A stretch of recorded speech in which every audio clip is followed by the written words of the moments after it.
BBC Urdu کے programme سیربین میں خوش آمدید. ہمارے لندن اسٹوڈیو سے میں ہوں عالیہ نازکی.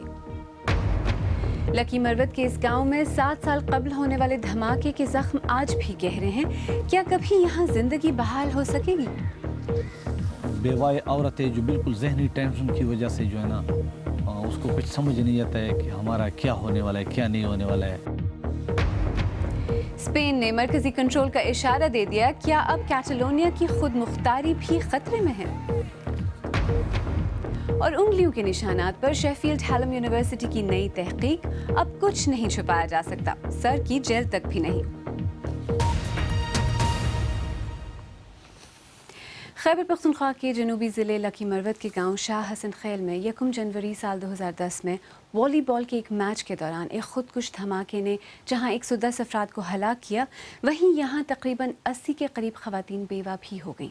علاقے کی روایات کے مطابق بیوائیں کم ہی دوبارہ شادیاں کرتی ہیں، اور ایک وجہ یہ بھی ہے کہ یہ بیوائیں انتہائی قسم پرسی کی زندگی گزارنے پر مجبور ہیں. اور 6000 کی آبادی کے اس گاؤں میں اب کوئی والی بال نہیں کھیلتا. شاہ حسن خیل سے عزیز اللہ خان کی رپورٹ. یہ قبل بی بی ہیں. شاہ حسن خیل دھماکے میں ان کے شوہر اور 2 بیٹے ہلاک ہو گئے تھے. اب ان کے سمیت گھر میں 3 بیوائیں ہیں اور کمانے والا کوئی نہیں.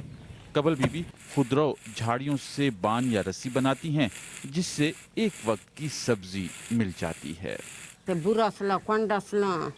بیوہ ہو گئی ہوں، اب دل میں طاقت نہیں رہی، کوئی کام نہیں کر سکتی، ہاتھ جواب دے چکے ہیں، ہاتھوں میں اتنا درد ہوتا ہے کہ اپنی روٹی اور چائے نہیں لے سکتی. زندگی کی سختیاں ہیں جسے بسر کر رہے ہیں.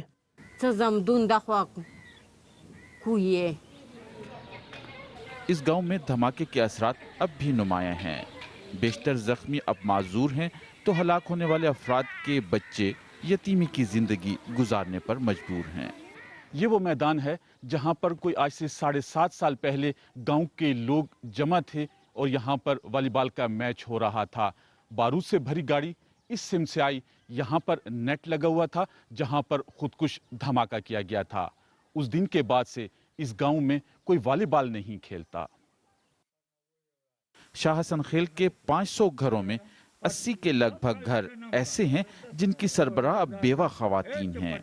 ان خواتین نے دوبارہ شادی نہیں کی اور حکومت نے دہشت گردی کی شکار ان خواتین کی فلاح کے لیے کوئی اقدامات نہیں کیے. ابھی تک ایسے بیوہ عورت ہے جو بالکل ذہنی ٹینشن کی وجہ سے جو ہے نا اس کو کچھ سمجھ نہیں آتا ہے کہ ہمارا کیا ہونے والا ہے کیا نہیں ہونے والا ہے. بلکہ پوری آبادی جو ہے نا ڈپریشن کا شکار ہے اور نا امید ہو چکے لوگ کہ حکومت ہمیں کچھ دے گی یا آنے والے وقت میں جو ہے نا حکومت ہمیں کوئی سہولیات دیں گی یا کوئی صاف ستھرا پانی دیں گی یا ہمیں حکومت کوئی روزگار دے گا، جس کی وجہ سے عوام جو ہے نا بالکل نا امید ہو چکی ہے. 7.5 سال پہلے ہوئے اس دھماکے کا نشانہ کون تھا یہ تو واضح نہیں ہے، لیکن اس گاؤں کے میدان اور کھیت ویران جبکہ غربت اور افلاس نے ڈیرے ڈال رکھے ہیں. عزیز اللہ خان، BBC نیوز، شاہ حسن خیل، لکی مروت. اور اسی بارے میں مزید بات کرنے کے لیے اس وقت اسلام آباد سے ہمارے ساتھ براہ راست موجود ہیں رخشندہ ناز، جو حقوق نسواں کی کارکن ہیں اور ویمنس ریجنل نیٹ ورک نامی تنظیم کی بورڈ ممبر بھی ہیں. رخشندہ جی، سیربین میں خوش آمدید. سب سے پہلے تو یہی بتائیے کہ جو یہ بیوائیں ہیں جن کے بارے میں ہم نے ابھی سنا، ان کے لیے، ان کی مدد کے لیے سرکاری یا غیر سرکاری سطح پر کچھ کیا گیا ہے اب تک؟ دیکھیں، شکریہ، آپ نے ان لوگوں کو یاد کیا جن کو لوگ بھول چکے تھے. اس میں نہ سرکاری سطح پہ اس طرح کوئی کام ابھی تک ہو سکا ہے، نہ غیر سرکاری سطح پہ. سرکاری سطح پہ جہاں تک میری اپنی معلومات ہے، کیونکہ میں اس علاقوں میں کام کرتی ہوں، کہ ایک تو ریسورس ایلوکیشن بہت کم ہے. یعنی جو پچھلا ہمارا بجٹ گزرا ہے اس میں اس علاقے کے اور اس کے ساتھ کے ایڈجیسنٹ 6 علاقوں کا بجٹ ہمارے صرف ایک ڈسٹرکٹ کے برابر تھا، تو آپ اندازہ کر سکتے ہیں. اور جو غیر سرکاری سطح ہے، یہ وہ علاقہ ہے جہاں پہ آج کل NGOs جو ہیں وہ بغیر یعنی نو آبجیکشن سرٹیفکیٹ کے جا نہیں سکتی، یا اگر جاتی ہیں تو جلد بلوا لی جاتی ہیں. تو ان علاقوں میں کیونکہ یہ کانفلکٹ کے قریب کا علاقہ آتا ہے تو ایکسس کا بہت بڑا مسئلہ ہے. اچھا رخشندہ جی، کیا پاکستان میں کوئی ایسا نظام ہے کہ دہشت گردی کے جو متاثرین ہیں، جو ورثہ ہیں مر جانے والوں کے، ان کی زندگی کی بحالی کے لیے کوئی نظام ہے، کوئی منصوبہ ہے، کوئی آفس ہے جہاں وہ رجوع کر سکیں؟ دیکھیے ایک تو پہلا جو ایک آفس ہے جہاں پہ لوگ جا کے اپنے ڈیمیجز کو کرواتے ہیں، تو جہاں پہ ٹرائبل ایریا میں ہے تو پولیٹیکل ایڈمنسٹریشن ہے، اور جو سیٹل ایریا ہے وہاں پہ ڈی سی کا آفس ہے، یا جو جہاں پہ ڈیزاسٹر، کیونکہ یہ جو آپ نے ٹیررزم کی بات کی، دھماکوں کے اندر لوگ جو چلے جاتے ہیں ان کی صورتحال سب سے بری ہے، کیونکہ اگر آپ آئی ڈی پی ہیں تو یا تو فاٹا ڈیولپمنٹ اتھارٹی کے پاس، ڈیزاسٹر مینجمنٹ اتھارٹی کے پاس جائیں گے، یا آپ جائیں گے پروونشل ڈیزاسٹر مینجمنٹ اتھارٹی کے پاس۔ یہ جو لوگ رہ جاتے ہیں جو خاص طور پہ دھماکوں کے اندر اس میں کے افیکٹی ہیں، یہ ٹوٹلی گورنمنٹ کی یا پولیٹیکل پارٹیز کی مرضی پہ ہوتے ہیں۔ اناؤنسمنٹ ہو جاتی ہے اور پھر کہاں تک ایگزیکیوٹ ہو پاتا ہے یہ آج تک نوٹیفیکیشن کی وجہ سے، کیونکہ پاکستان میں کوئی ایسا جو ہے نا اناؤنس پالیسی نہیں ہے۔ جی کوئی پالیسی نہیں۔ اچھا رخشندہ جی، آپ نے خود ان علاقوں میں کام کیا ہے، ان بیواؤں کے ساتھ بھی آپ نے کام کیا ہے، کتنا مشکل ہوتا ہے خاندان کے لیے جب ان کا سربراہ یا کمانے والا اس طرح ختم ہو جاتا ہے؟ کتنا مشکل ہوتا ہے اور ان کی مدد کے لیے کیا کچھ کیا جا سکتا ہے پریکٹیکلی؟